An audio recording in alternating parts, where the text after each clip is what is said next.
Hey everyone, we're just going to give everyone a few minutes to get in and get settled, and then we will begin with some introductions in about another minute or two.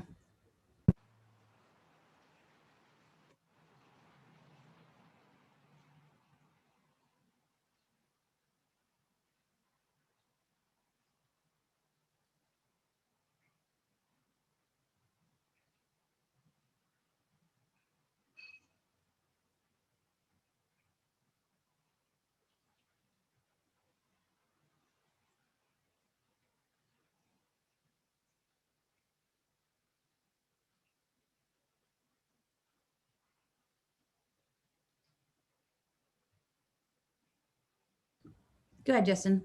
Oh, sorry. You were. Okay. Hey, welcome everybody. I'm Justin with Crosstown Arts. Just want to say real quick, thanks for coming virtually to shoot and splice, and thanks to Indie Memphis for collaborating with us on this event. As always, I'm really excited about the panel that Bridget put together tonight. Just want to I have a few not big announcements, but Crosstown Arts is starting to program some music in concourse. Our space isn't open to the public yet, but of course the building is open. So if you want to hear some low-key fun music, you can come by. All these concerts are free.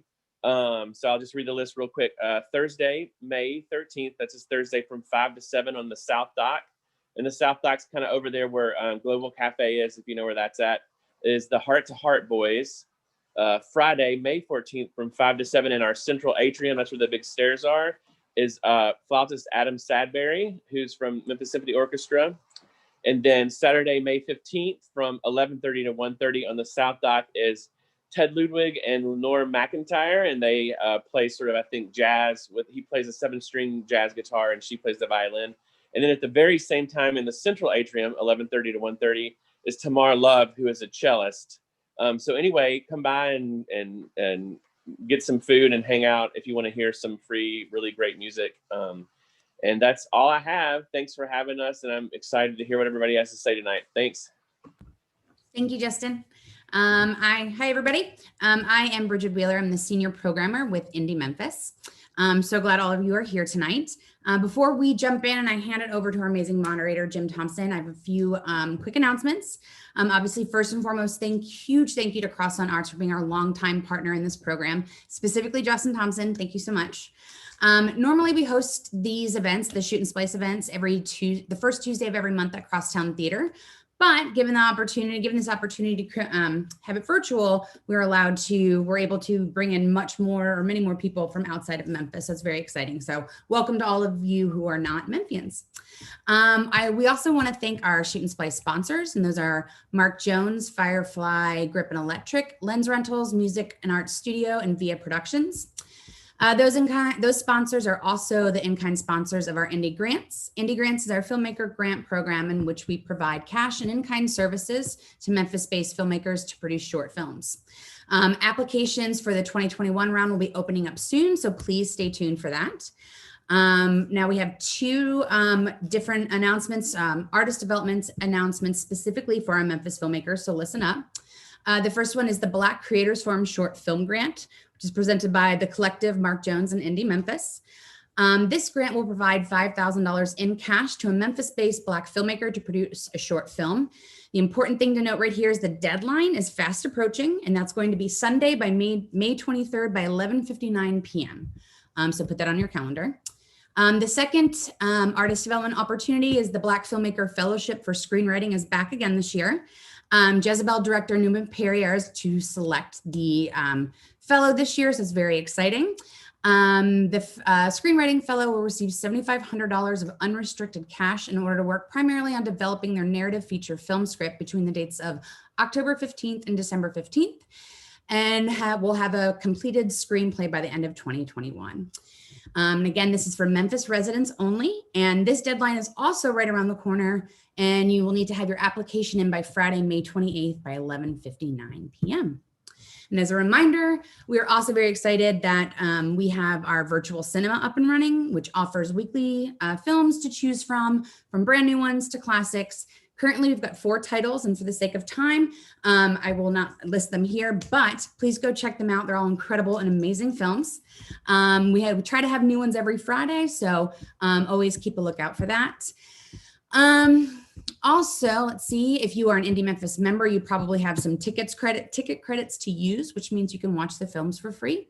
And if not, the membership is only $50 a year, which includes 5 cinema credits, as well as 20% off your festival passes. So please go to indiememphis.org and watch those great new films, and then also learn about our membership program.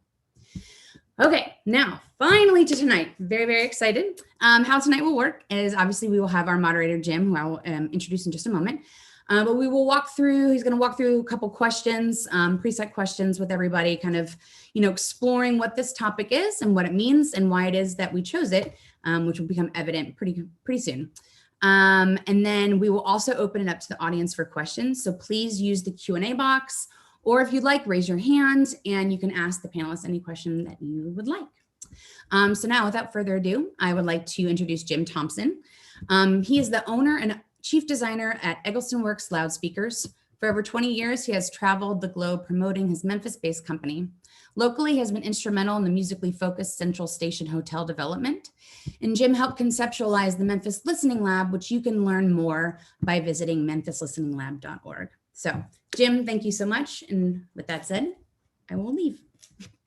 Well, thank you, Bridget. Thanks for having me. And thanks for doing this. This is going to be a lot of fun. I think we just jump right into it and introduce the panelists that we have. We have 35 Miles with us, and Lawrence Matthews and Laura Jean Hocking here. And I think if we just get you guys to kind of give you a little introduction and tell us a little bit about your work, not just music videos, I guess, and just some of the other things that you do, and kind of the context for why you're here and why you were invited to be on the panel.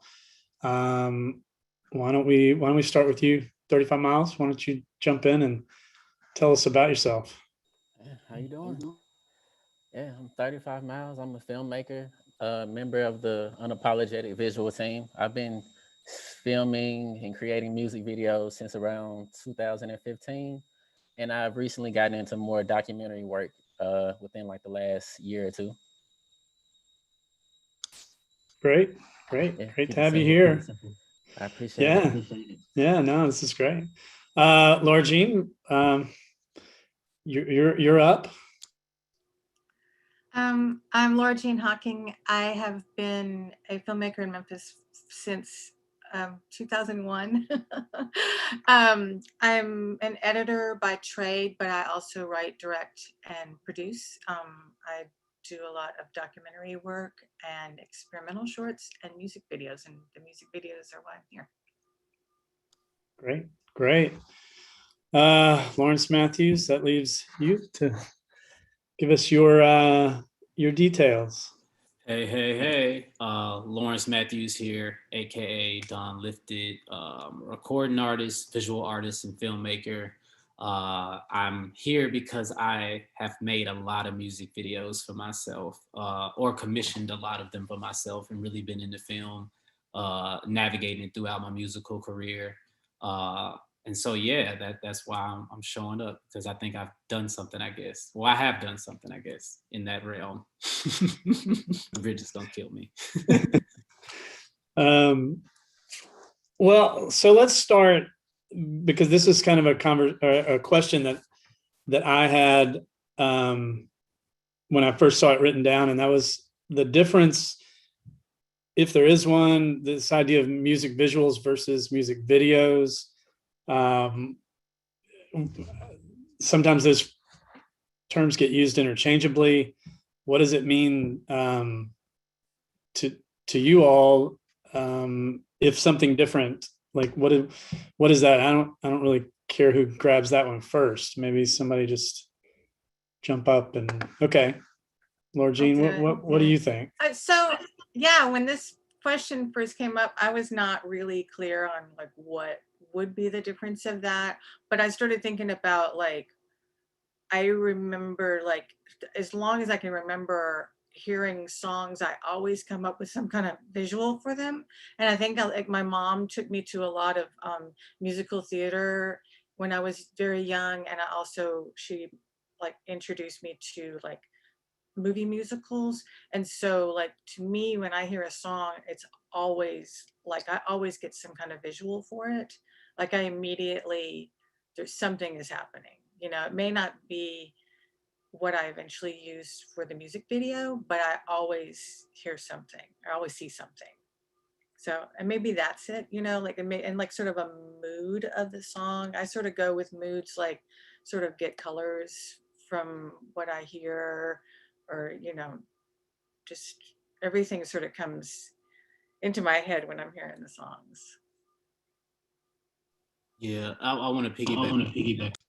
Yeah, I want to piggyback off that because like I feel like this thing of like synesthesia and like seeing the colors and all of that stuff. Like I think that compiled with just like being consumed by like mass media and like from very young age. Like at the last conversation I mentioned, like one of the first things I remember is Thriller, and like the documentary around Thriller, and then like Purple Rain, and then like The Wall, and then like The Wiz. So for me, like music was always kind of like mashed together with visual information. And then like growing older and then like getting into skateboard culture, like all those skate videos that come out, it's basically music videos with skateboarding happening at the same time. Like it's music playing, folks skating, talking, joking, like it's all compiled together. So about the time I got ready to make stuff, you know, my brain had already digested so much of how to interact with music and visuals. And then like the movies that I like, a lot of independent films like have a lot of music kind of based elements into them. So when I started making stuff, I kind of pull from the same thing. So yeah, that's kind of how I view it. You know, it's more like cinema, I guess. Like it is all cinema, but like more intentionally cinema. And the music is like a score to a thing versus, you know, the main thing, I think. Yeah, I agree with both of you all on that one. I feel like a music video is like a form of a music visual. And like a music visual is more of like a broader term over like it just has more room for experimentation and creativity if you're labeling something a music visual versus like a music video, I feel. Yeah, that's great. It's kind of where I was going with it, but I felt like I was the wrong person to determine the definition of that. So I'm glad you guys weighed in on that. So I guess the first questions that we'll ask for each of you gets a little more specific about, I guess in technical, about how you each approach a new project. And maybe Lawrence, I'll just start with you. Mainly because I'm a little fascinated from, you're also the artist, so you're making a video for your own song.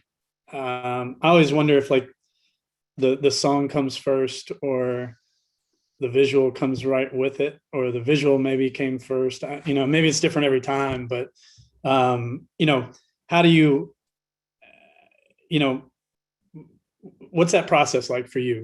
How do you go about with a new, you know, a new video that's going to be something you're making? What's the usual process? Man, it varies for sure. I think there's been instances of like me starting with a color. Like when I did this album called Alero, we did the songs, but the songs in themselves, like the production gave me a color.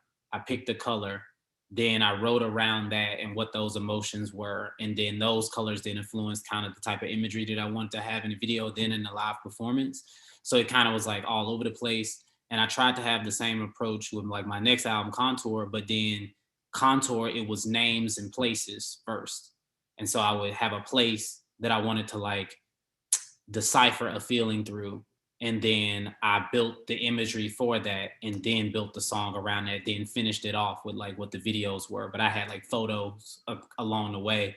And then this new project and this new record, it's been kind of a mix. The visuals have maybe come with the writing, at least for me. So like having the production there, writing the lyrics and kind of seeing what I'm saying or seeing what like the metaphor is. Cause like I think a lot of the new stuff is way more abstract for me. So like there's abstract kind of metaphorical visuals along with the writing. And so my job making the videos or writing the videos and passing them off to people to direct is to try to get as close to those kind of subconscious writing fit vision dream things that happen. And that's how it's kind of shown up for me. So it's a little bit of back and forth, just depending on, you know, where I am. I think now it's very much kind of, it's in a little more structured way because I'm kind of more in tune and tapped into how I create. Whereas before I kind of was just working on the fly. I'm a little more, I adjust a little bit more now. So yeah. Yeah. So Laura Jean, how does that change for you as a director, like working on someone else's project? I mean, well, what's the usual starting point? How does that work? Usually what happens is somebody will approach me wanting me to do a video. They'll approach me with a song. Sometimes I approach them. Like the most recent thing I did, I heard a band on a streaming station, Bagel Radio, that I listened to, and I heard the song and I loved the song so much. And I was listening to them one night and I was like, I'm just gonna tell them that I need to make a music video for them. And I ended up doing it. You know, like I was just like, I'm a huge fan of this song and it really speaks to me. Like the lyrics really speak to me and their aesthetics spoke to me. And so, I mean, it's different with every project, you know, like sometimes like with Louise Page, I can't remember how we hooked up, but she had this song and she sent it to me and I really liked it. And she was like, the only thing I have in mind is that I want to do it like a burlesque theme. And I'd found this picture on the internet a long time ago of these like Las Vegas showgirls backstage, like in their dressing room, and they were playing chess. Like they were just hanging out in costume, like playing chess. And I was like, I've always wanted to base something off of that picture. I've always wanted, like, I loved how they were very like powerful and confident. And it wasn't about like, this is my sexy body for you. It's like, this is my sexy body for me. And I'm dressing like this because I feel powerful. And so I brought that, I just had that picture and we just built this whole entire thing around that picture, like the color palette and everything. I wanted this very, I wanted to be a female gaze, you know, so like and it changes with every project, every song like brings something out of me. And sometimes it's that as a filmmaker, I'm always wanting to try new styles of things. And with music videos, I can try new styles. It's not the commitment of like making a feature film that's all like, you know, noir or whatever. You know, I can try out like something in a little short version and like completely commit to it for 3 minutes. And it's really fun. Just like, do I want to do this in a longer form?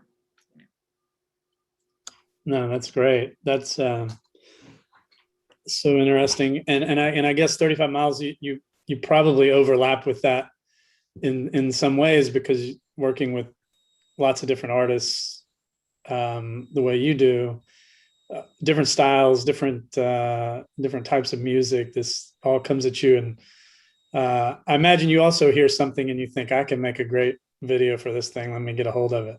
Yeah, definitely. I haven't gotten to the point where I'm like actually reaching out to artists, and I probably should start doing that. But I definitely like hear songs all the time and I'm like, I'm already seeing what it could be for sure. But a lot of times I think majority of the time artists are coming to me with ideas and I'm like, it's my job to translate those ideas into shots, you know, like from what they just told me, how do I take that and like set it up, or like what shots do I need to get to tell that story that they want to tell? What angles do I need to film from and things like that? So this is probably for all of you maybe, but how fully formed are these ideas? Lawrence, obviously, maybe it's not a question for you, but how fully formed are these ideas when somebody comes to you and says, I got this video I want to do? Are they coming with a blueprint usually, or are they coming with just abstracts? It's never the same. It definitely depends. Sometimes it'll be a full idea. Sometimes it'll be a location. You know what I'm saying? I can just work with the location. Sometimes, yeah, sometimes it's a full idea, but you kind of have to, like, coming as a filmmaker, you have to go, all right, we can kind of do this, but we can't do it exactly like that because it's going to be like super expensive, or it's going to be, you know, like what if we come at it from this angle, or, you know, you have to sort of adjust things. I was gonna say I don't have that exact unique experience, like in terms of like trying to, I don't know, basically do what y'all just said. But I think what I've had to do, because I'm me, so I can't shoot myself, because I haven't had the opportunity yet to shoot other artists' music videos. I want to, just nobody has asked me, which is interesting. But but what has happened is like, I have other people shooting me, I have other people directing, you know, and running kind of the set. And I think for me, trying to give them my ideas and like show them what I'm trying to like visualize in my brain, I think has been like a challenging thing, kind of like that, to where it's like, I have this thing and I can't even, all I can do is find like photography references or like movie references and be like, here, take this, look at this. That's what I'm trying to do.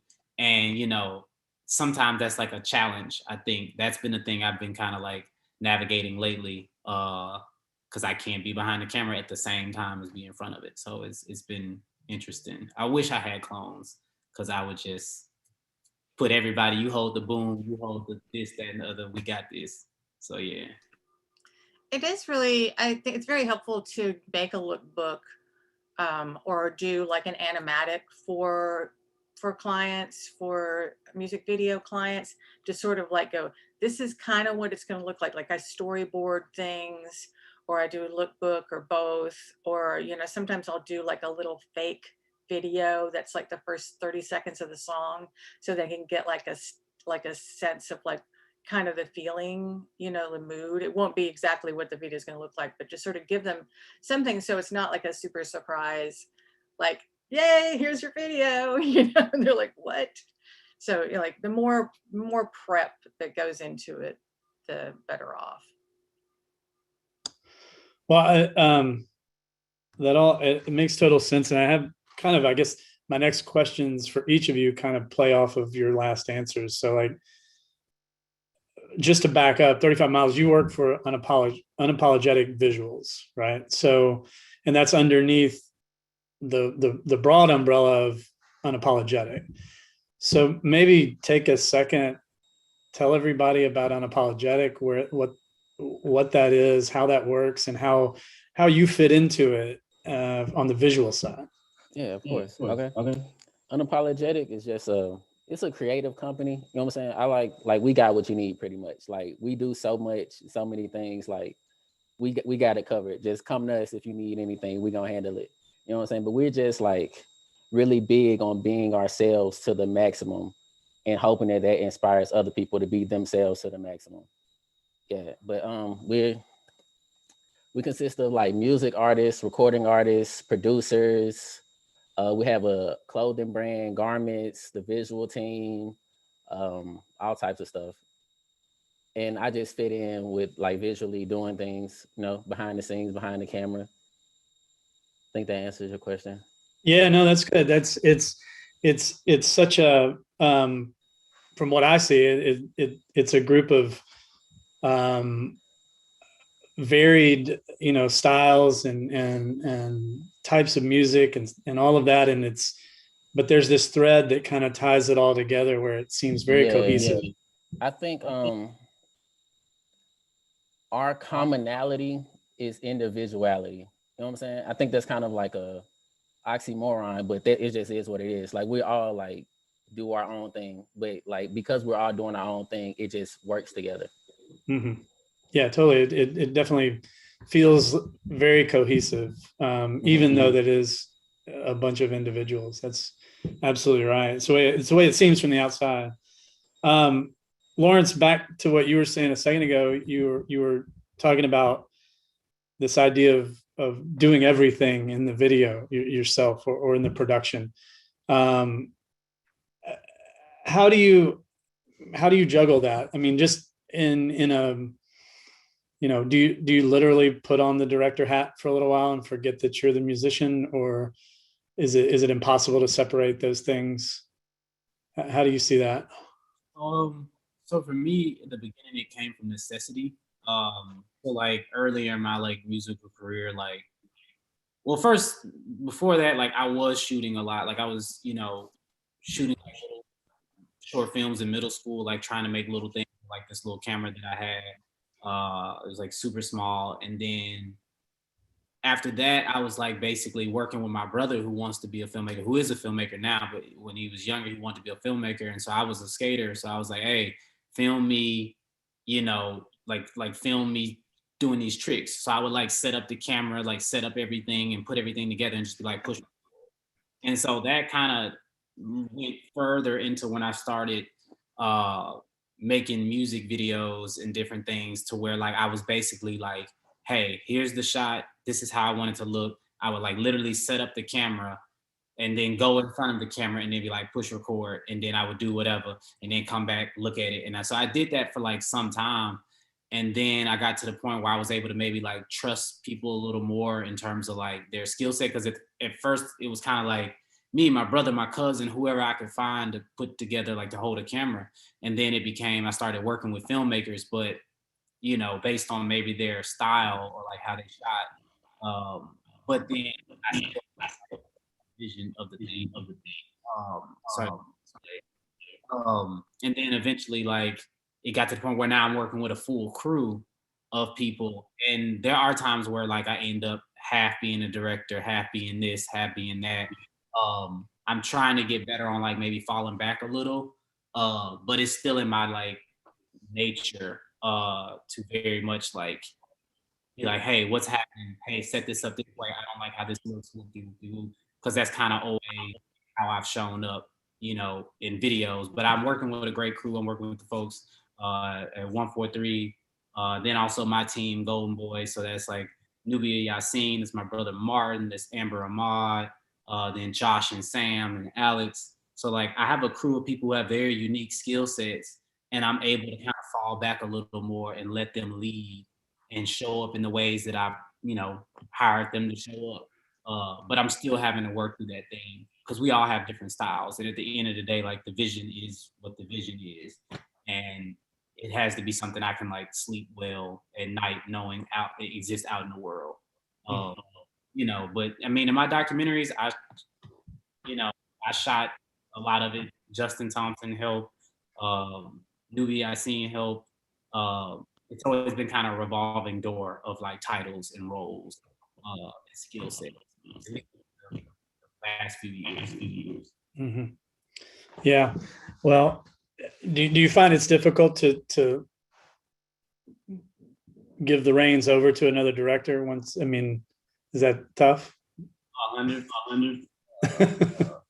I've had some resistance in those areas. Just trying to like give people the space to be who they are and why I brought them on. Even in moments where we maybe disagree about an idea or a shot or what something should look like or how it should be shot, I'm trying to, trust my folks, trust the cinematographer, and let people experiment even at the end of the day. Like I still have 100% editing. Like I have to edit my own stuff. Like you can shoot, spin the camera around, do whatever you want.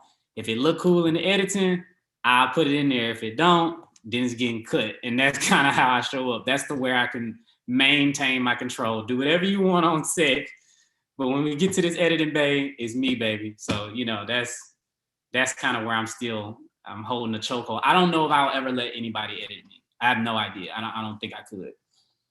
I dislike my face too much sometimes. So yeah, I have to chop it up. Well, so Laura Jean, kind of, I guess you're on the other side of that as being the director. What's that relationship like for you with the artist and their ideas and how much they let you run with it and all that? Well, I wanted to say something first of all, that I loved what 35 Miles said about how our individuality is our commonality. I feel like that's such a Memphis thing, you know, like how we all, especially within the film scene, but the music scene too, you know, there's not like a real industry here, you know, like in New York or LA. And so we sort of all gather together, and we kind of make things together that probably wouldn't be made together in other cities. You know, we come up with different things. But I totally got off track. The question was dealing with the artist, what they want and what I want.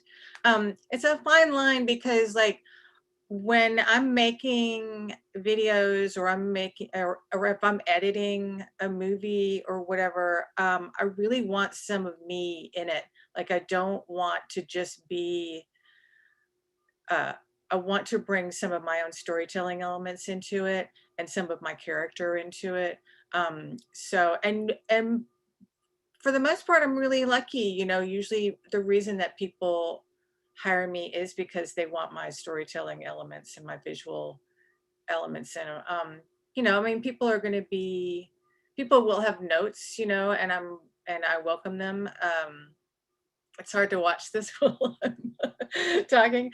But I think I'm pretty lucky. I think I'm pretty open at the beginning. Like I tell, you know, I'm pretty transparent, is what I want to say, is that I'm pretty transparent, and I'm gonna bring some of my Laura Jean-ness into this. So, you know, but the same as Lawrence, I don't think I'll ever let anybody edit anything that I do except for me. I'm such a control freak with the edit. Well, that kind of leads into the next question, because each one of you have worked on, we're talking about music videos and music visuals tonight, but you've all made short films or feature films.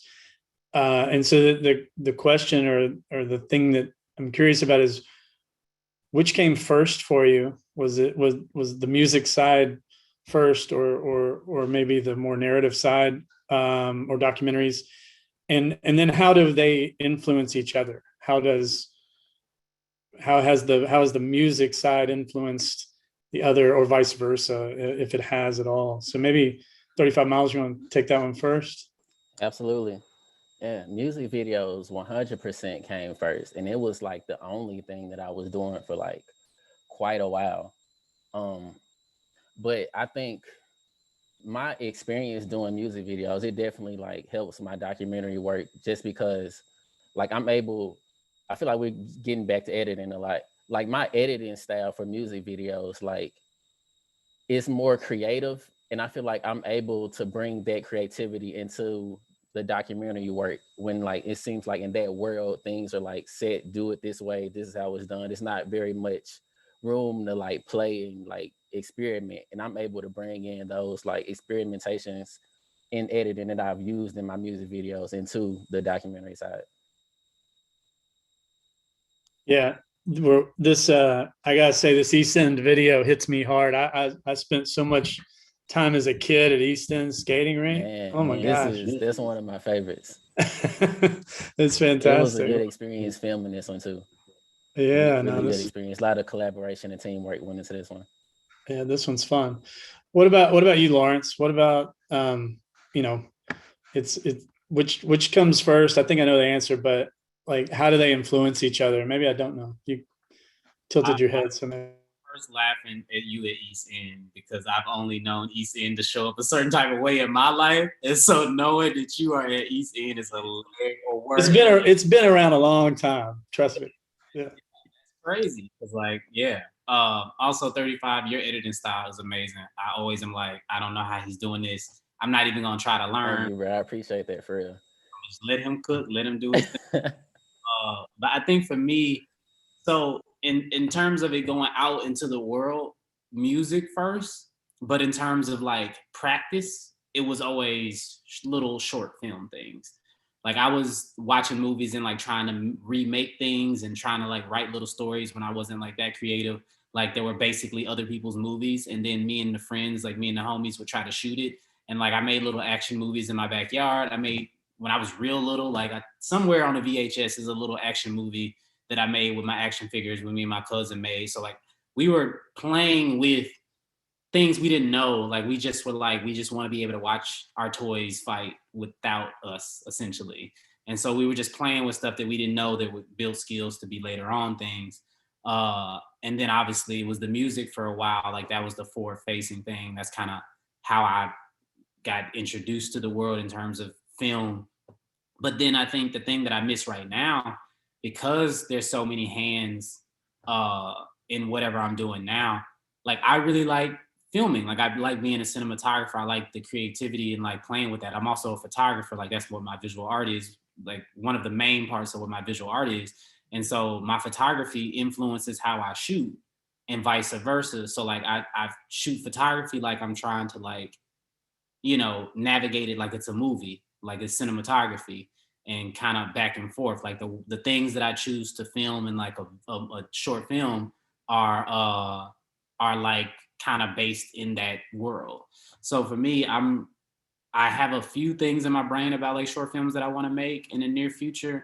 And like, I have a few things that not all of them I can speak on, but like, I can't wait to get back to like some of that, to where I am like behind the camera.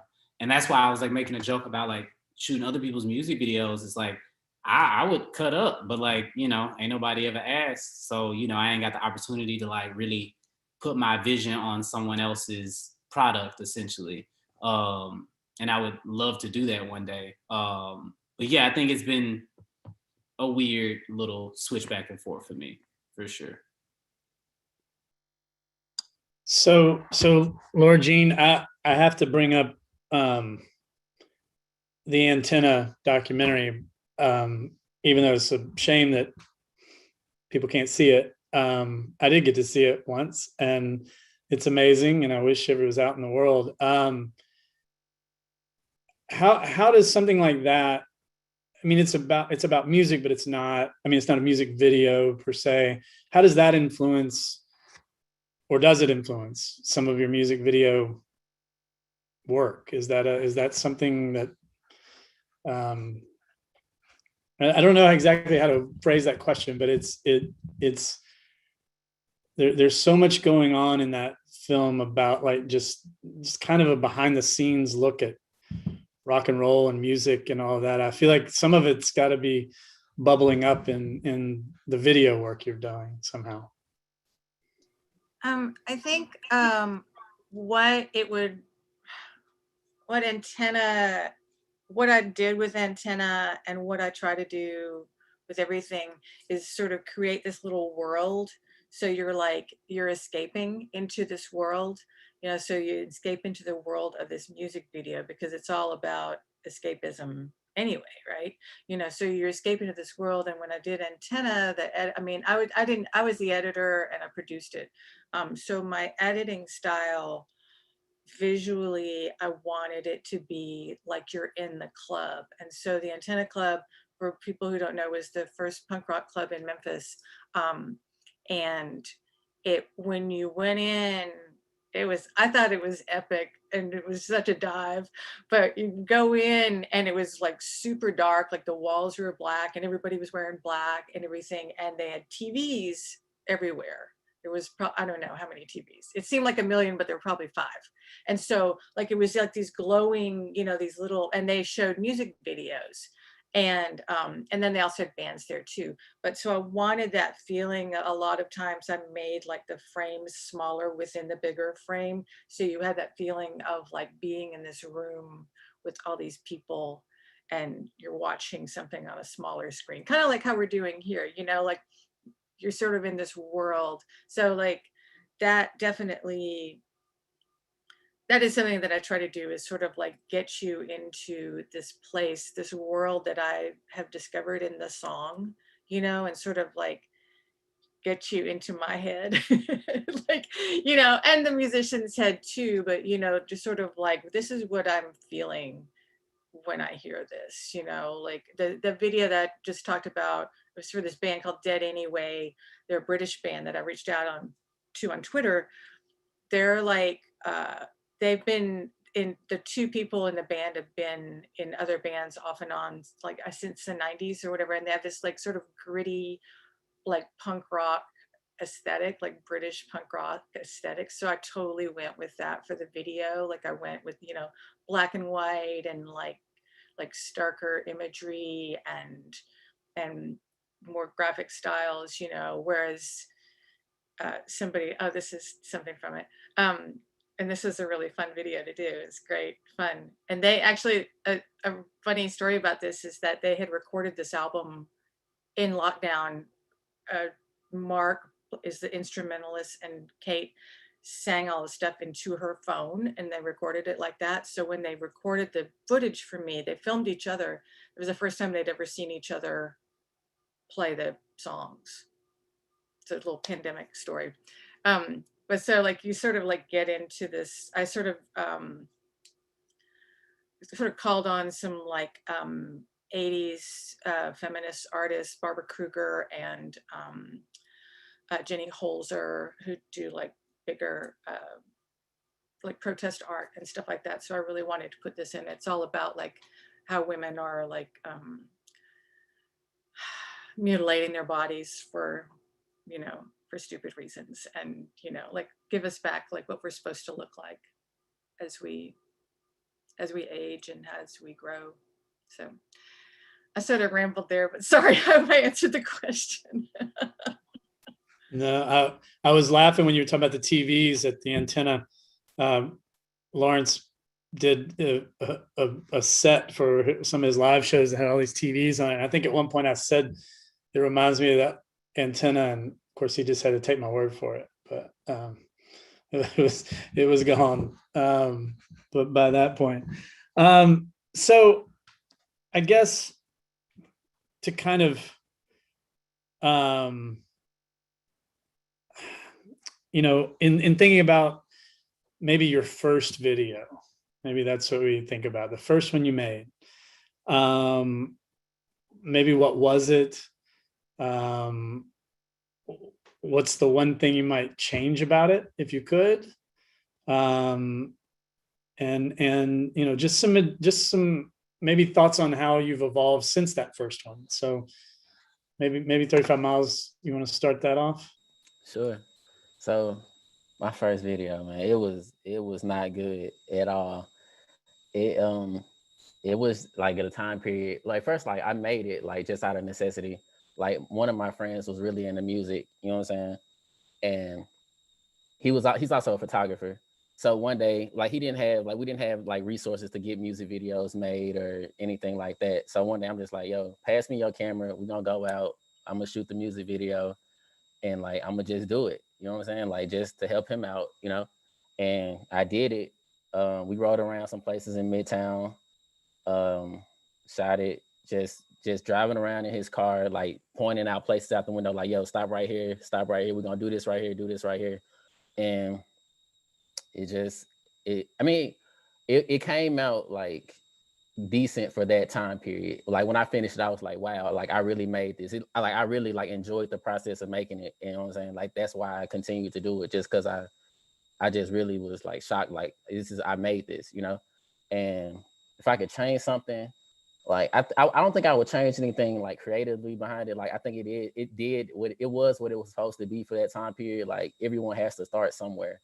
But I would just change like my export settings. That's it. Like I like somehow messed up my sequence settings to where like the video was just like a little small square and it had like this bunch of black space around it and it just looked bad. But other than that, I would have kept it the exact same way.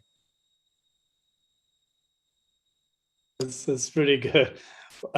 Lawrence, what about you? I've been sitting here trying to remember what my first video would be. Man, whatever it is, I'm trying to think, did it ever come out? Like I maybe put out like 2 music videos before like I went into like my December era of time where like everything was more intentional and I had like a different skill set at that time. I'm trying to remember what they were. I think one of them, like I was dead in a bathtub. I think another one, I think I was in the woods and I just had the homie Jonathan Patterson film me on a tripod, and I just like rapped in the middle of these woods, like in this little enclave in some woods. And I'm sure they're trash. They're not present on the internet anymore. So I think for me, I had like a journey of like putting things out and then being very embarrassed and then taking them off and then putting them out. I can't, yeah. It has to be one of those two. I can't remember anything before that. Because I think those would be like 2012 maybe. And then like I took them off when I started like this new kind of era, like the December era. And then I did those videos, and like a lot of those didn't come to fruition. We were filming all the time, but a lot of that stuff didn't come to fruition. I tried to put a little more emphasis on like live show visual things. And yeah, I made a rule. I mean, that's now a thing, obviously, because I'm putting out videos. But I was like, yeah, I'm not shooting another video until I can shoot what they shoot with movies. Like I was just like, I'm done shooting with like Sony Alphas and like just certain types of cameras. I just couldn't do it anymore because like I just want to go further. And I was like, yeah, until I can get like a Ari or like a Red or something like that, until I have the budget to get certain types of cameras, I just won't do videos anymore. And so I dropped off for a second. And we were shooting stuff with like camcorders and stuff. Like we were just anything but trying to make it look modern because we knew we were gonna fail. So yeah. So you being dead in videos is kind of a recurring theme, I think. That's kind of a thing you do a lot. How many videos do you think you made? What if you can't remember the first one?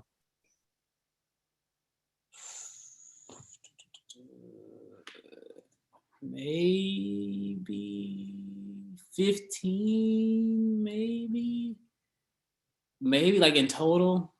Cause I think, yeah, I would say around then. Cause I feel like we did like 2 or 3 for every project. And then I would make little documentaries for everything. So like we did something like It's Your World, which is not a documentary, it's like a weird musical narrative. I think I started replacing, you know, those instead of trying to like make a music video. And then like the last few albums, like I did Contour, we did like a visual album. So we shot a video for each you know, song on the project and kind of put it together. So that might be like the longest kind of thing. But we started putting more emphasis on like documentary kind of things. Like what's playing right now is this documentary that Bailey Smith did about me going on tour in 2019. Called Holding On. And so we started kind of putting emphasis like, yeah, maybe we can't bring this vision that I have to fruition because like the ideas are too big, but maybe we can document some aspect of the creativity happening around it. And so we started kind of doing that instead. But I would say maybe 15, and I feel like only maybe like a 6 are online right now. The rest of them I took off or just don't exist anymore, like hard drives crashed and different things. Good riddance. But other than that, you know, that's what it is. Well, Laura Jean, what about you? What's your first one, if you can remember it? Hopefully. I'm trying to think. My husband is a musician, so I'm gonna guess that it was one of his band's songs. He had this band called New Intruders for a while. That was this. They were this improv noise punk band. They were great. I loved them so much. And then they finally recorded some. So they finally like narrowed some of the stuff down into songs. And so I know I had a short film with one of the songs, and I know I did two other music videos from songs. I don't know which was first though. I know one of them was that I directed was called Everybody Kills, and there was this palmetto bug dying in my house, like on its back, and I filmed it like I was just like obsessed with filming this damn bug dying, and so I sort of went with that, and then I filmed all this other stuff. Like we took a road trip and everything, and I sort of tied it all together into this song. So it's kind of found footage stuff, which I still like to do, is found footage stuff, because I film all the time with my phone, and my phone is a better camera than I've ever had, that I've ever owned, you know? So I'm just constantly filming just random things. And so it's just a little arsenal for when I want to do something experimental. I mean, I really love doing that kind of stuff. Just sort of like, what can I make with this? It's kind of like an ice storm aspect. You know, you're stuck in your house and it's the third day of an ice storm. It's like, all right, for dinner, we're going to have, you know, noodles and, you know, popcorn or whatever. So you're like, how does this come together? Well, I have a few more questions, but I'm going to jump around just for a second. I had this conversation the other night about how videos, music visuals, however we're framing it, whatever we're saying, were the thing we talked about earlier about how, you know, at the beginning, you know, with Thriller and in the beginning of MTV and all this stuff, that the videos were the most important thing ever. And we just couldn't wait for the next video to come out or whoever was putting this. I mean, it was the most important thing ever. And then MTV kind of died as far as videos were concerned, and they didn't do that anymore. And videos seemed to kind of take a back seat to other things. And then in 2008, we all got iPhones pretty much. And now I feel like they're maybe more important than they've ever been. More people can see your video on this thing than will ever probably, for most artists, go to a club to see them, which might mean it's more important than touring in some ways for some artists. Well, and YouTube happened. Yes. And so like now it's like we've come full circle around with the videos were the most important thing, but they were reserved for big budgets and big name bands and all that. And now you have to put a video together. You have to do it. That's how people are going to see you. I thought my touring comment was going to be a little more controversial when I said it, but everybody seems to kind of nod when I say that. So I don't know if that's true or not. I mean, Lawrence, you just finished a tour right before the pandemic. Obviously, in light of the pandemic, that statement is of course. Nobody got to tour last year, but I think the 5 years leading up to the pandemic, it was super important. Any thoughts on that? Anybody can jump in. I'll 35. Yeah, I think for me, visuals became very important in terms of like just building engagement, right? And like also for me, visuals is how I set myself apart from everybody. So I knew that I had maybe some skill sets visually that my artists, you know, peers did not have, you know, earlier on when it felt more like competition or whatever it is. And like, there's only so many spots for people to kind of exist in. Memphis has that thing going for it, especially hip hop here. It's really weird.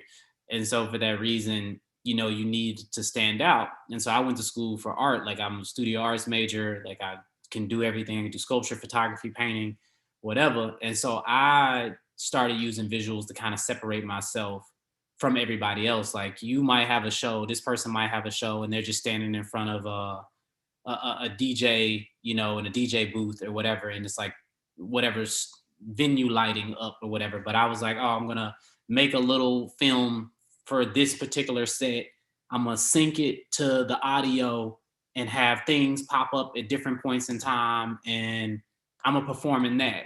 And, you know, just started kind of trying to incorporate it not only into, you know, what we post online, but the live show, the music videos, the internet presence, like whether it be photography or, you know, filmmaking things or whatever it is. Like I'm going to make a documentary because I'm a documentary filmmaker and I have that skill set and you don't. So, you know, it kind of was a way for me to separate myself. And I think that was something that, you know, regardless of whether or not anybody ever liked my music or not, they damn sure couldn't deny the fact that I was showing up visually at a level that nobody else was, and, you know, try to continue that trend. And that will always be something that I try to lean on. I also think, you know, bless his soul, Kanye West is like, you know what I'm saying? Like I grew up with that. I grew up with Glow in the Dark tour. I grew up with certain things, Michael Jackson, Prince, like so many artists that put heavy emphasis on visuals. Like it was almost second nature to like use that. And I saw a lot of people not really using that, you know, to elevate what their art was, especially in hip hop. Like now it's more commonplace for somebody to treat a hip hop music video a certain way. But for years and years and years, the majority of the mainstream hip hop music videos were women, money, cars, lavish things or whatever. And it's like, well, who's making short films and telling these types of stories with this type of sonic palette underneath? Not really many people, you know, besides the artsy folks. And so I'm an artsy folk. So, you know, I went in that way. And then coming into Memphis, where like the music, you know, majority sounds a certain way and my sound is a little different. It was a way for me to kind of slide through and cut through everything. So yeah, I think that I hope that answers the question. I'm really interested to know, you know, what 35 felt about that. Yeah, I got a few things to say. First things first, like taking it back to music videos versus music visuals. Like when you speak on touring, like if you really touring, your tour and performance, to me, it is a music visual. You know what I mean? So like to say, I don't know, like saying how touring, like comparing touring versus music visuals, which is like more important. Like I think they go hand in hand. Like one is the other in a certain degree. But I do think like recorded visuals are like super important in today's time, especially when you bring up like going from TVs like MTV to cell phones. Like back then when TV was like king, if you're on TV, your work is going to be seen. These days with a phone, like if people don't want to see your work, they aren't going to see it, you know. So you have to find a way to make it visually stand out to where people are actually spending their time on watching your visual or video.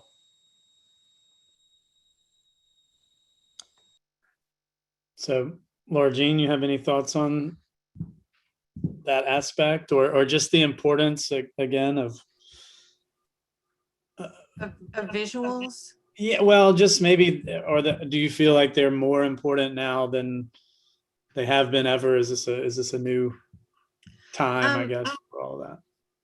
I do, and I because I feel like how can I say this? I was sort of thinking about what 35 was saying about how he brings his editing style into documentary work. Well, documentaries are getting a lot more hybridized, you know, like they're more experimental. They're more like sort of narrative documentary hybrid. I'm editing a documentary right now called Juvenile that has a lot of like cinematic sequences. So like the main characters are sort of remembering things that happened to them. And so they're not really dreamlike, but they're not a reenactment. You know, it's not like a reenactment. It's more like sort of the feeling of what they went through. So I feel like things are just sort of like spreading out more so that it's not just, well, I'm going to watch a documentary and I'm going to learn something. It's more like there's going to be music in it and there's going to be different elements in it and everything. And like a friend of mine had a young adult novel published, and I did some like promos for him, you know, and so like he's using video to promote the written word, you know, and so we need to sort of like think about things, come at things from different directions, because part of what I feel like makes things feel stale is because we're just looking at them in the same way. Whereas if you sort of think about it like, oh, if we look at it from this way, you know, if you bake the same cake over and over again, then it's just going to be, oh, we're having chocolate cake again. But if you go, oh, wow, I'm going to make this cake into like a tower and put like a filling in it and put this other frosting on it and make it in the shape of, you know, whatever, then it's more interesting cake. So yeah, the more that you can sort of like let all these other elements into everything, I think it makes it more interesting. And once again, it's a very Memphis thing, you know. It's like, I think what Lawrence does is a very Memphis thing, you know, like sort of combining all of these things, because you go like, well, what is he? Is he hip hop? Is he Radiohead? Is he like, what is it? It's like, well, he's just fucking Don Lifted. You know, I mean, he doesn't have to fit into something, you know, like he can just be who he is. So yeah, everything should have like a lot of different elements to it. I feel like this is a good point. This is the voice of Bridget again. We've had a number of questions come through. I felt like that was a good point to kind of hop in and start to pivot, because we've got a couple of really specific questions, a lot about your advice. So let's go ahead and start with, first of all, Jim, thank you so much. And also hop into from your experience, if you can add any perspective to any of these questions. So what advice do you have for visual artists who are trying to move from photography into visual projects like music videos? And that was asked by Amber. Thank you for your question, Amber. I think I might be able to answer it. I think as a photographer person or a visual artist, I think for me, even though like video maybe came first before my access to like a camera, I mean, you already have a language with whatever you're shooting, right? In photography, you already have a language. I think just translating that into the visual, but then also maybe like studying film a lot, and not in like the corny ways, I guess, but like study the things that speak to what you're already working with, you know, and because you have a style, whether you realize it or not, or you're developing a style in your photography. Like I haven't seen it, I'm not, sure, but I know that you probably have one or developing one. And so if you take that and then find things that inform that, whether it be visual art, like the people who you study in your visual art that inform your photography are also being informed by something. And so see what they are being informed by. It could be films, it could be this, that, and the other. And then kind of walking that influential path. I think, I talk to artists a lot about just like taking in art as much as you can, taking in other people's art. And I think, that'll give you some type of reference point to kind of start when you're trying to maybe like do the video stuff, and then practice, like make little short films, do little things. Like I've made stuff that has never come out. I've made stuff that just didn't come to fruition. But I would just be trying something. A lot of times I would try stuff with my photography and be like, all right, this look works. Let me see if I can translate this to video. Or, I'll see something in the video work and be like, I want to shoot photography that looks like that. And, because of what the medium is, I think they'll inform each other, and you just keep building upon it, as your skill sets develop. But yeah, ain't nothing to it but to do it. Even if it's not good at first, you just do it and then you'll get better. No imposter syndrome around here. Just do it. Yeah, copyright that. That's quite the one-liner of advice.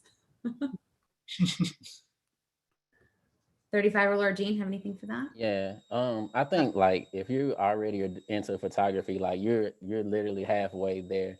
I think the main difference is going to be like the editing process.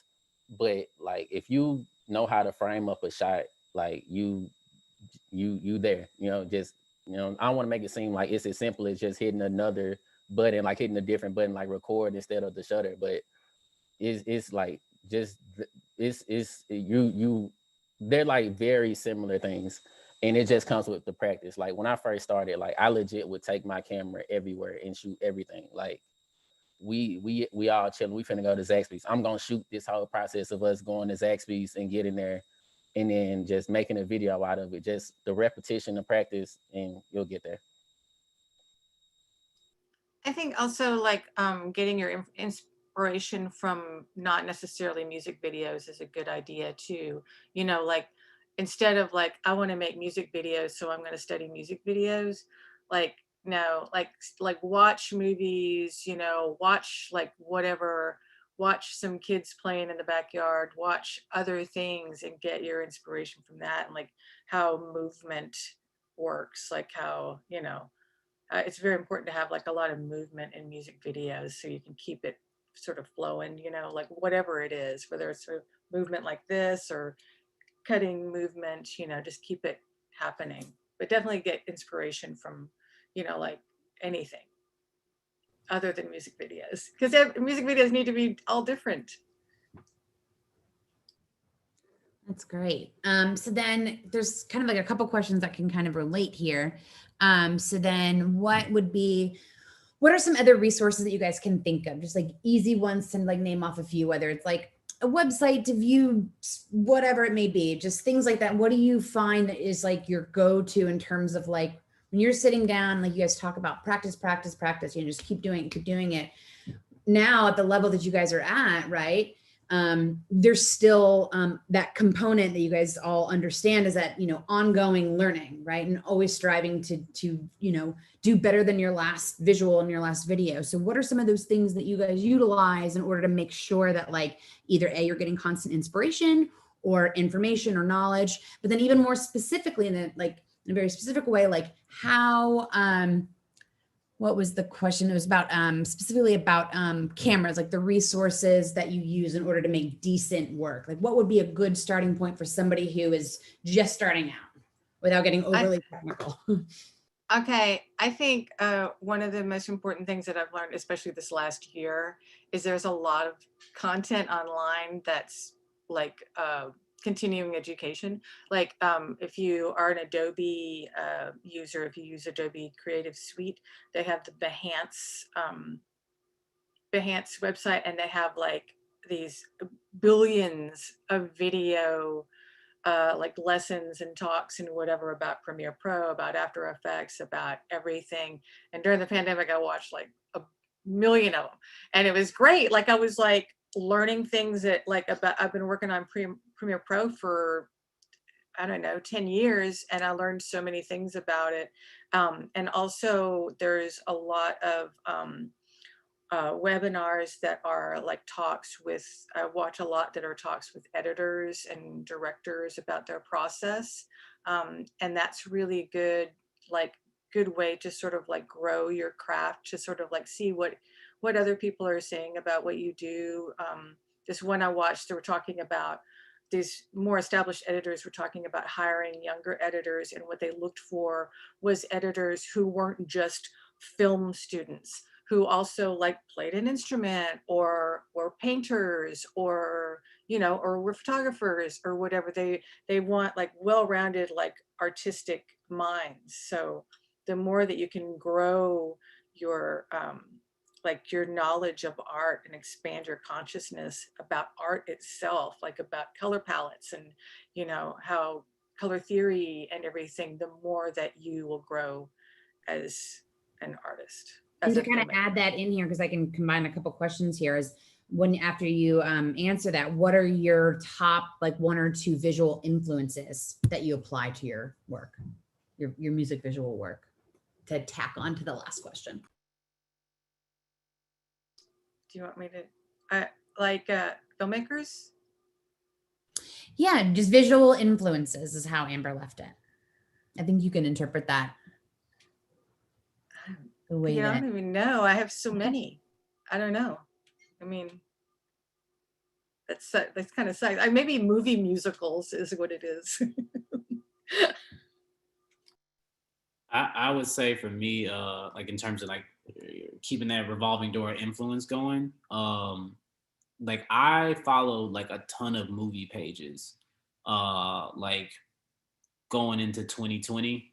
And so like my Instagram, like I'm constantly kind of being inundated with like the dopest new whatever, or like being referenced to things I had never seen. So like films that had like really, really great cinematography that I maybe never heard of.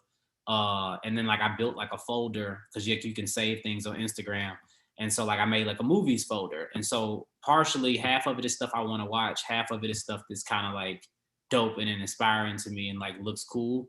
And I think, you know, I always talk to people about just building that Rolodex of like reference material for your brain to digest visual information. I think, you know, all artists should do it. If you're a painter, you should have a Rolodex of painters or other things, or you should always be doing the things.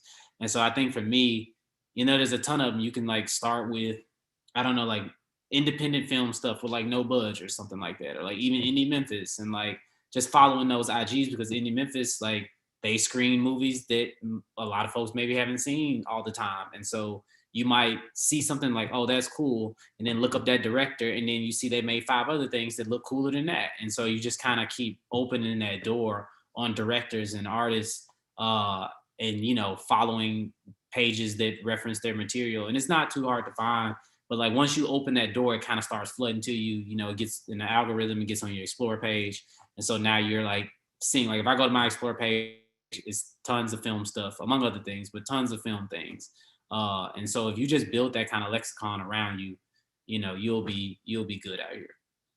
Yeah. That's great. 35. Yeah, I think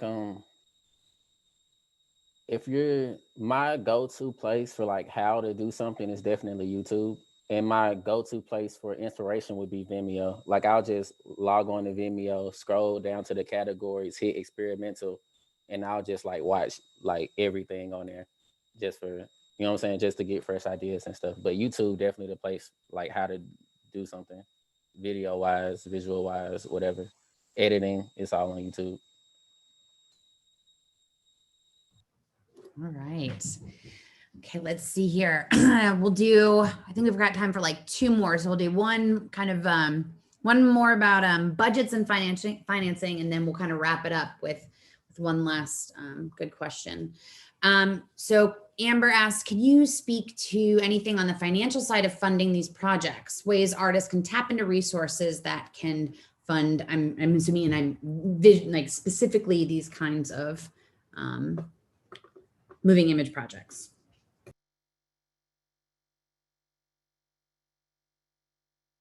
Ha, Laura Jean laughs. I see it. I mean, it depends. Like it sort of depends.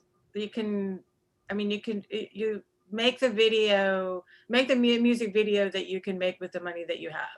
Basically, if you have $1,000, then take that $1,000 and make, you know, the best damn $1,000 music video that you can make. But don't like, you know, conceptualize something out of your price range and then try to cram it into that, because it'll show, you know, just sort of like let it be what it is. So there's not really a lot of funding, it's like specifically like grants for music videos or anything like that. It's usually paid for by the artist. So I mean, it just depends on who they are, but I would definitely work within your budget. I see that a lot with younger filmmakers, is that they're like, I'm gonna make this blah blah blah blah blah blah blah blah blah blah. You know, I got like $500 and everything. You're like, okay, this is cool. This is a great idea, but let's think about it like in a different sense. So, and you want it to look good. I mean, you want it to look great, but you don't necessarily have to spend a whole lot of money to make it look great. You know, it's the art of illusion. So you can, you know, it's all about like, you know, I buy a lot of props at Dollar Tree for my projects. You know, you don't have to like spend a lot of money on things, or, you know, get your stuff from like costumes from Goodwill and, you know, whatever. So it's, yeah, the money is a wide ranging aspect. Yeah, I would agree. I think like there's opportunities, right, for grants and stuff like that for filmmakers, and they're all over. Like Indie Memphis has them. There's like tons of those. Maybe I don't know how much. So again, like what Laura said, I don't know how much specifically for music videos. But I do know like a lot of stuff is possible once you have access to a camera, right? And so, you know, depends on what you're trying to do, right? Like my brother was the person who had access to the camera. I don't think I own a camera. I own a lot of like cameras, but I don't own like a camera, like a video camera. And before that, like until my last music video, everything we did was with no budget. Like it was just us doing stuff. And I think, you know, having no budget made it so I built a lot of my ideas in the natural world. And so when you build things in the natural world, like you're working with your environment, the people in your environment, the actuality of the environment versus trying to distort it and change it into something. I think a person who does a really good job of taking a natural environment and making it look unnatural is like 35, which like 35's editing like takes the video into this other world where everything that maybe I have done in the past has been very literal. and maybe surreal, but still based in like us just using natural light. Like we really never use lights. We've done nut stuff to make color in videos. Like we've done crazy things. And I think, you know, having that do-it-yourself kind of energy can be very beneficial earlier on until you're able to maybe get a budget and, you know, you have proof of concept. So you're like, hey, I got some things, give me some money. I mean, for me, it's different now. I'm signed to a record label and they pay for my music videos. So it's a little different. You know, but if you're starting out, like get you a little $500 camera, get you a camcorder, do something unique. Like people shoot stuff on their phones. Like there's a lot of options now. Like when I started making music videos, I had a BlackBerry. Like I wasn't shooting nothing on my phone. Like it wasn't even an option. And so there's a lot of space to experiment now. You got a nice iPhone, you got, you know, whatever the little app is, the iMovie joint in your phone, like you can start there and start practicing with that and then build out, you know, from there, save up money, buy a little camera, buy a little Sony Alpha, you know, get a, you know, what's that, a gimbal or something like that, you know, like just get small little things and just build up and, you know, go from there. Yeah. Yeah, there's nothing I can really add to that. Y'all killed those answers for sure. I would just say don't let not having a budget stop you. Agreed. So I'd lied. There's going to be one. We're going to have two more, and then we'll wrap up for the night. So thank you all for hanging in there. But this question came through, and I really think that we should probably address it. So how is it? What are some ways to network or like meet bands, or like say you're a musician and you want to meet filmmakers? How does that networking? How do you begin to even tackle that? Where do you think one to two like super easy places for someone to start? To make shows, definitely. I definitely started at shows. When I was trying to get out, I went to like every underground or local show that I could go to, and I just started meeting people. And like with me, I'm like very, very introverted, so I wouldn't even like really talk to people. But I would I started with pictures, and then I would like use those pictures, like send those pictures to the artists like after the shows and stuff, and like hopefully they get like post the pictures and tag me in them. And I just started doing that. And I don't even like charge for pictures. Like it was just trying to get my work out. Like people, you cannot hit me up for a photo shoot. But I was just using the pictures to get people, to get the attention for people like on my profile to be like, oh, he shoots videos. And I just went from there. Like be where artists are, wherever they are. Yeah, and just hit them up. I mean, like musicians love the attention, believe me, you know. Like if you go, hey, I'm a really big fan of this song, I want to make a video for this song, you know, like it's harder. Well, I'm hopefully, knock on wood, it'll be easier soon and we can go to a lot of shows, but like hit them up on Twitter, hit them up on Instagram. Y'all want a video, you know, like just I mean, the worst they can do is say no, you know. At first, I didn't have an answer for this because I was like, I don't be networking with musicians, but I am a musician myself, and so I started thinking about the ways that people maybe approach me. And so, like 35, I remember 35 shot one of my shows, and you know we haven't worked together on any visual stuff, but I'd like support and keep up with him, and like am a fan of what he does. And he with the homies, you know, he with Unapologetic, and so, you know, I think for me, what I've done is moments like that where like I've come in contact with somebody's work online and like I've watched them, maybe followed them, like, oh, like I'm a follow. Like that's how I started working with Sam and Josh and them. Like I've known Josh for a while, but like not in a professional context. It was always from a distance. And so, you know, seeing some film work that Sam had did in the Memphis Festival. And so for me, like, again, like I'm filmmaker brain. So I'm like going to festivals and I'm like, yo, who shot this movie? Like, this looks crazy. And then like I see, you know, Sam Leathers come at the bottom and I'm like, all right, when I got some money, I'm gonna hit Sam up, you know? And then when I got some money, I hit Sam up. And so for me, you know, it goes both ways. I think if you're putting work out there, if you building your visual resume, right? Like you're putting your things on IG and YouTube, you're putting yourself out there so people can then find you, right? You're submitting your stuff to festivals, you're getting your stuff placed different places, you know, you know, getting it written about, doing whatever press things you need to, a person like me who's constantly searching for the things will bump into it. Or, you know, saying like the 35 route where like you're offering one service to basically navigate in with another service. You know, these are the things you got to kind of hustle. You know, Memphis is a certain type of city. And so like normally you got to kind of have your real, you know, you got to throw that out and be like, hey, I'm a photographer. And it's like, again, Laura, you're right. Somebody take good photos of me at a show, I'm probably gonna hire them. And so, you know, or like be very thankful or post them, you know, like crazy and tag them like crazy. And so, yeah, I think a lot of the people that I kind of had that relationship with as a musician who were like photographers or people I hired or people that just came to a show and shot good photos of me, I probably hired them 9 times out of 10 down the line, if the money was there. And so, yeah, I think that's a good route. Like, and I think the person, well, I'm not sure that, yeah, that's not the same person. It's not Amber. But yeah, I think that's a way to jump in for sure. Also, when Shoot and Splice is an actual in-person event, is an awesome networking event. It's like one of my favorites. Like I used to always, back in the before times, I always would be like, you know, getting some Cheez-Its and a beer, and somebody would be like, hey, you're an editor. You want to edit this thing for me? Or, hey, what are you doing right now? You know, so it was a great, and hopefully we can get back to that because it was always like such a disparate group of filmmakers would come for like certain things, like, and it was a great way to meet people and get jobs. That's awesome.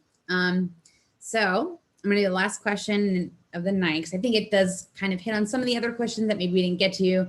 And I think it will also kind of hit on Nubia's question and kind of the conversation that that we had last week when we met about tonight. Kind of what does it mean to you as an individual and as a filmmaker and whatever, from whatever perspective you want to answer it from, not to attempt to recreate that conversation, but what, for who the person that you are and the work that you do, what does it mean to you, for especially for our audience that does not live in Memphis? What does it mean to you to be able to create these music videos and music visuals specifically within the city of Memphis?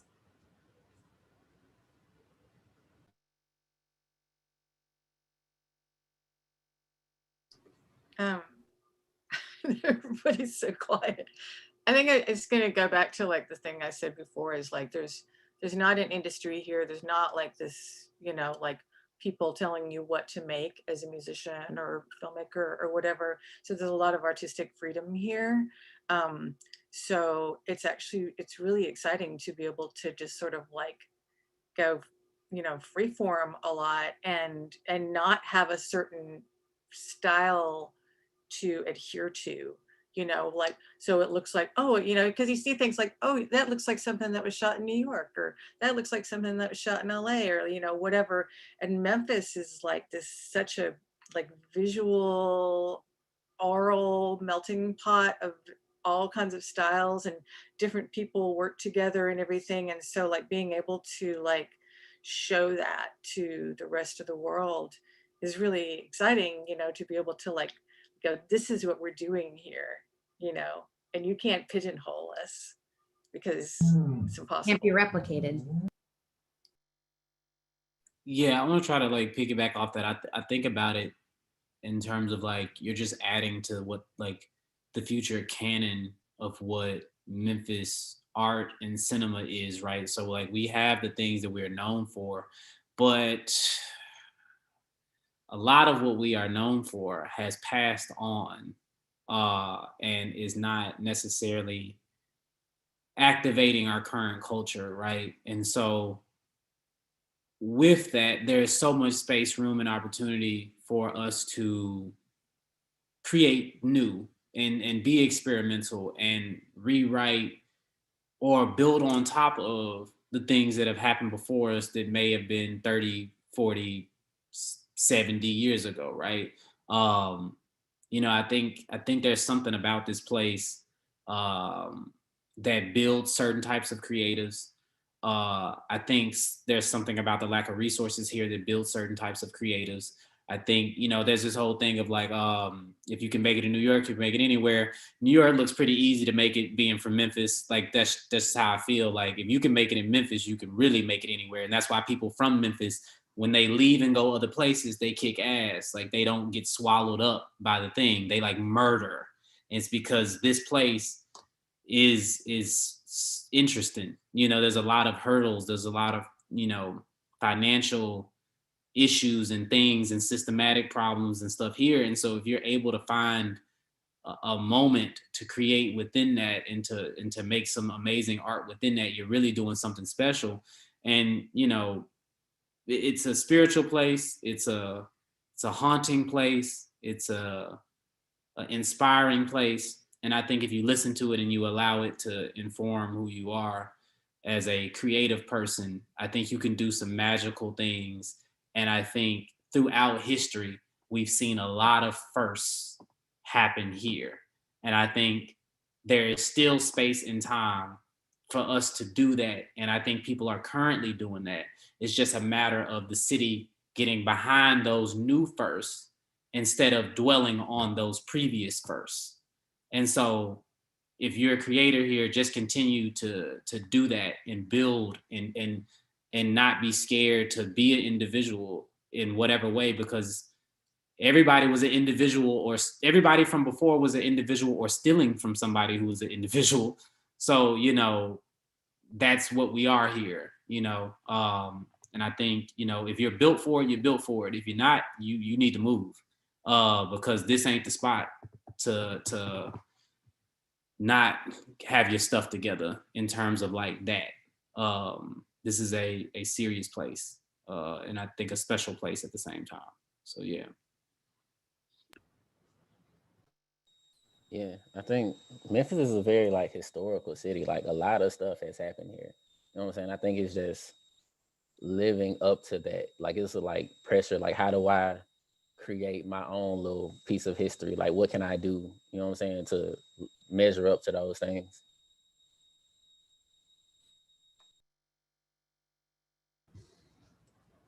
Thank you guys so much. It was really amazing to hear from all of you and your different perspectives, but also where it overlaps and where it is so different. And this is such a, I mean, hell, we had to cut ourselves off last week when we were discussing the preliminary discussion, and it just was like, we just hit on so much. And I just really appreciate all of you for being this really great selection of, you know, creative representatives within our community who's doing some really incredible and interesting work. We've put all the link, their individual websites in the chat for you guys to be able to peruse and take a look at, poke around, and get to know the artists and their work that much better, that much more. Again, thank you all so much for being here. Jim, thank you so much for being here with us tonight and, you know, doing, you know, creating a context for this discussion and so much better than any one of us could have done. So thank you to each of you again. And thank you for everybody coming tonight, and we'll see you next month.